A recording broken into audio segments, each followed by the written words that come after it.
All week I've been hearing national talking heads saying that Buffalo doesn't have much of a chance against Jacksonville in the wild card game this weekend. Well, I'm here to tell you the Bills will defeat the Jags, and I'm giving you my top 5 reasons right now on the Ralph Rant. Let's go. Welcome to the Ralph Rant, your source for hard-hitting Buffalo Bills takes. Now, here's your host of the Ralph Rant, that veteran watcher of generations of Bills teams, the prophet who predicted Josh Allen's greatness, that opinionated so-and-so you've walked out on parties because of, the Ralph. Welcome to the Ralph Rant. I am your host, the Ralph. Thank you ever so much for being here.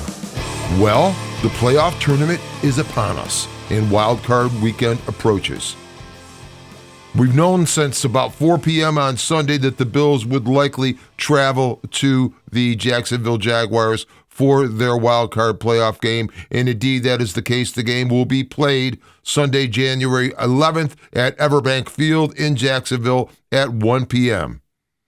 And if you've listened to any of the talking heads around the country since we've known that matchup was going to happen, you've heard quite a bit about the fact that the Buffalo Bills don't measure up and will be beaten by Jacksonville because Jacksonville is, after all, one of the best teams in the league. Seriously? Well, I've got 5 reasons for you that will show you that the Bills will indeed be victorious in that game. And before I get into them, though, I want to thank everyone who's come aboard on the channel here. Our subscriber base is steadily building. We're trying to grow it up to 2,000 during the playoff tournament here. So thank you so much, and thank you for the comments, likes, and the shares. And indeed, if you are new to the channel, please take the nanosecond required to go ahead and hit that subscribe button, and you will be part of the Ralph Rant action for the remainder of this playoff tournament and as we press into the off-season celebrating the Bills' Super Bowl championship. But now, let's get into the reasons. I've got 5 of them, as I've said. I've got a lot of details, so sit back, get ready to listen, because we're presenting them now. So let's blow the horn and go. All right, let's get into my 5 reasons the Bills will beat the Jaguars this weekend, and we'll start with a countdown at number 5, and that one is the Jaguars' 8-game winning streak is fragile. Or if you just watched A Christmas Story over the holidays, we can say fragile, if you prefer. But the fact is that the Buffalo Bills are good at breaking winning streaks. They did the very same thing to a 10-game winning streak that the Patriots had going. And there are marked similarities between the Patriots and the Jaguars. Both had 4-13 records last season. The Patriots are playing a 4th-place schedule this season. The Jaguars are playing a 3rd-place schedule this season. Both teams have first-year head coaches. Vrabel at the Patriots, Liam Cohen at the Jaguars. Both teams are being called phenoms. The best in the league, perhaps. And we saw how Buffalo dealt with the Patriots in doing this earlier. They go down 21-0 and end up winning 35-31. And just like the Patriots, the Jaguars team is young in terms of first-year head coach, in terms of not a lot of battle-tested wins stacked upon one another. And when you get a winning streak going like this with a young team, it creates a lot of confidence, for sure, in the locker room. But behind it all, you're treading on a thinner and thinner edge of a cliff that you can fall off much more easily as the winning streak advances. These are not the Titans coming to Everbank Field. It is the Buffalo Bills. And the Bills will break the winning streak of the Jaguars this Sunday. All right, let's continue the countdown with reason number 4 the Bills will beat the Jaguars, and that one is pretty clear. The Bills have a rest advantage and an environmental advantage over the Jaguars this weekend. The rest advantage is pretty clear. The Bills rested most of their starters versus the Jets this past Sunday, the final regular season game ever at the Ralph Highmark Stadium. The Bills were able to do this because they knew their wild card position and knew it probably would not improve based on other results.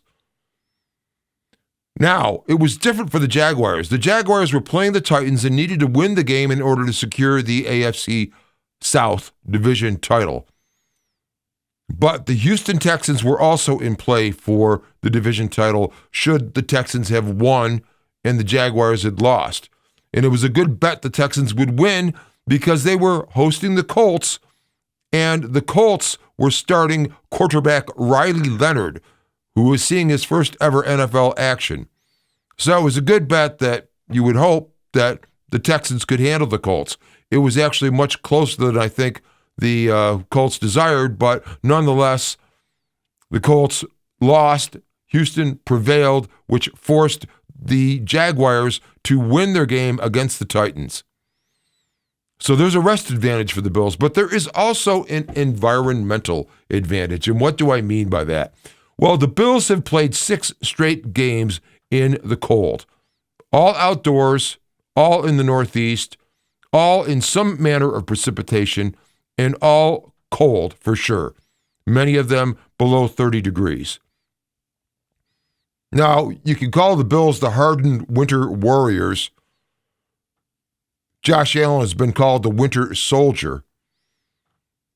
But the Bills, like anybody, don't mind getting out of the cold. And when they are able to step onto a 65-degree field, maybe even low 70s, in Jacksonville this weekend, they are going to enjoy weather for playing like they haven't seen in a month and a half. And if you think they look dangerous in the cold, wait till this team is actually able to go out in what we would term nicer weather and do what they do. So I believe the Bills most certainly have both a rest and an environmental advantage over the Jaguars. Let's move on. Okay, next up is reason number 3. The Buffalo Bills will beat the Jacksonville Jaguars this Sunday, and that, of course, is the Bills' rushing attack. As I'm saying on the screen, the Bills have habitually ruined the opposing defense's rushing yards allowed average. They've done this in 14 out of 17 games this season. And they put big numbers on some people. I don't know if it was the team or just James Cook, who got 216 against Carolina. They put up a big number against the Patriots. And they also put 249 on the Steelers, which was more yards allowed rushing than has ever been done to a Steelers team at home in Pittsburgh in history. So the rushing attack is great. And Jacksonville apparently has a good running defense. The average they're sporting is 85.6 yards.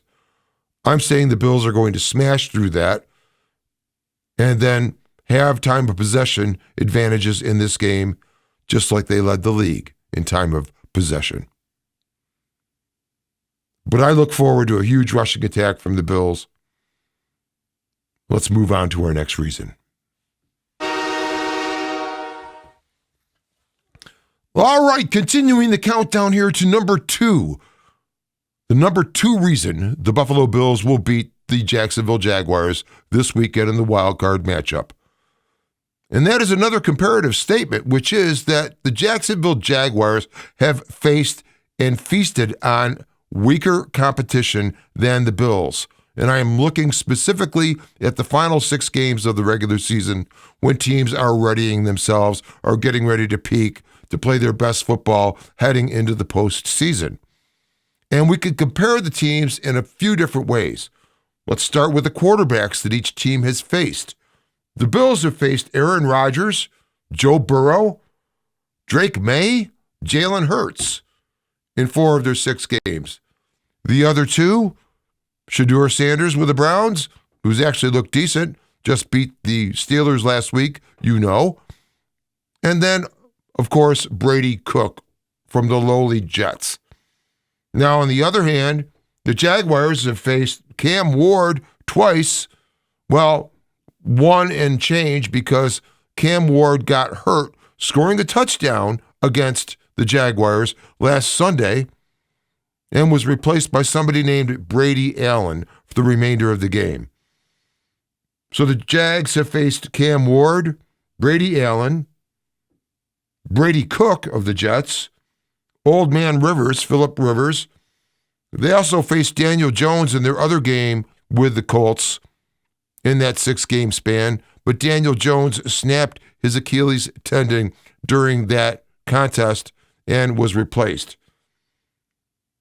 So Jacksonville has not only faced some lesser quarterbacks, but guys that haven't even been on the field that much. Let's look at another comparison. What is the winning percentage of the opponents, the combined winning percentage or strength of schedule, so to speak, that each team has faced? In the Bills' last 6, they faced a composite winning percentage, after all said and done, of .529, over 500. Jacksonville's last 6 games were against competition that had a composite winning percentage of .343. That's about 1 in every 3 games. So I don't know what else to say. I don't think there's much comparison between the competition, except somebody will say, well, what about a common game? They both played the Jets. They both played the Brady Cook Jets. Indeed, that's true. And Jacksonville beat those Jets 47-20 with their starters. The Buffalo Bills beat those same Jets 35-8, playing all second-string guys, playing all depth. These are 2 very different ball clubs, people. And now we're going to move to the number 1 reason, and if you've been watching this show at all, you know what that reason largely is, and we're going to go to it now.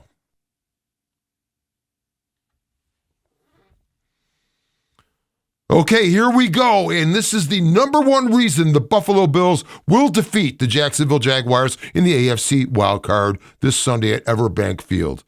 And that is, of course, that the Buffalo Bills have Josh Allen. And the Jacksonville Jaguars do not. Josh Allen is the best football player in the National Football League.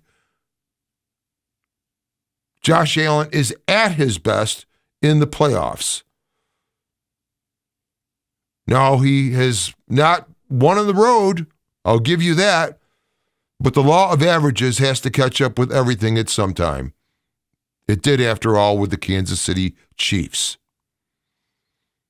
And moreover, Josh's own performance in the playoffs has been stunning. He's amassed 25 touchdowns against 4 interceptions. Trevor Lawrence is 1-1 in the playoffs. And in those 2 games, he's thrown 1/5 of the touchdowns at 5, but 1 more interception, also 5. And you've got a Bills team that's battle-tested, that's been to the playoffs. This will be 7 years in a row now, that has won its division 5 years in a row. Certainly has the experience and the scars to be able to go and win this game, which I think they will. But if you need one more reason, I'll give it to you. And that's the fact that there's a score to settle. Because the Buffalo Bills are 0-2 versus the Jaguars in the playoffs. And we all know that Sean McDermott lost his first playoff foray with the Bills, having broken the drought and gotten there, to the Jaguars 10-3 in early 2018, some 8 years ago. But there was the other game in Buffalo where the Jaguars beat the Bills 30-27 and ended the playoff careers of both Marv Levy and Jim Kelly. Yeah, you bet there's a score to settle. And if you don't know that team's thinking about that also, then just go watch that game the other day, the last one at Highmark, and you'll understand where this team is and where its head is and how it feels about these things. So yes, I'm predicting that the Buffalo Bills will handle their business in Jacksonville and defeat the Jaguars, and you've got my reasons. So thank you so much for watching today. Indeed, if you have a mind to, go ahead and hit the subscribe button, become part of the channel, like this video, share it if you will, and certainly, as always, I look forward to your comments. And we'll talk again before this game, but until then, be good, do good, God bless, and go Bills. I am the Ralph, and this is the Ralph Rant. Out.